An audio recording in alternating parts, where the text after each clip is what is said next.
কারণ আমার পরে আরো অনেক বক্তা আছে, অনেক মীনাক্ষী মুখার্জি আছে। এই ভোট আপনাদের শেষ ভোট, মাথায় রাখবেন, এই ভোট নষ্ট করবেন না।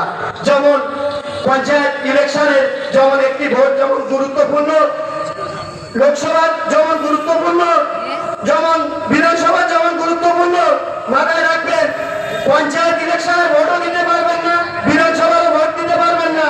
এই ভোটে যদি 2024 সালের এই ইলেকশনে যদি জিততে পারে বিজেপি, তা মাথায় রাখবেন একবারই ভোট হবে, আর কোনো ভোট হবে না। দেশের সংবিধান টোটাল বিজেপির, যেভাবে বিজেপির অন্যান্য রাজ্যের নেতা মন্ত্রী থেকে যেভাবে বলছে সংবিধান শেষ করবে, আমার দাবি একটাই, এই ভোট গুরুত্বপূর্ণ ভোট, মাথায় রাখবেন। বুথ লেভেল আপনারা চোখে চোখ রেখে, যেমন এখানকার বিজেপি এবং তৃণমূলের বিজেমূল, মাথায় রাখবেন এদেরকে ভোট দেবেন না। তৃণমূল যতই বলুক যে আমরা ইন্ডিয়া জোটে আছি, আজকে একটা কথা শুনে নেন, যদি তৃণমূল যদি কিছু ইন্ডিয়া জোটে যদি তেল মেটাল যদি হয়, তা মাথায় রাখবেন এরা আগে গিয়ে বিজেপিকে সমর্থন দেবে। তাই এই ভোটটা নষ্ট করবেন না, মাথায় রাখবেন।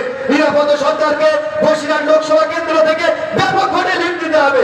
এই বলে আমার বক্তব্য শেষ করছি। জয় হিন্দ, বন্দে মাতরম, জাতীয় কংগ্রেস জিন্দাবাদ, বাম ঐক্য, বামফ্রন্ট ও জোট জিন্দাবাদ।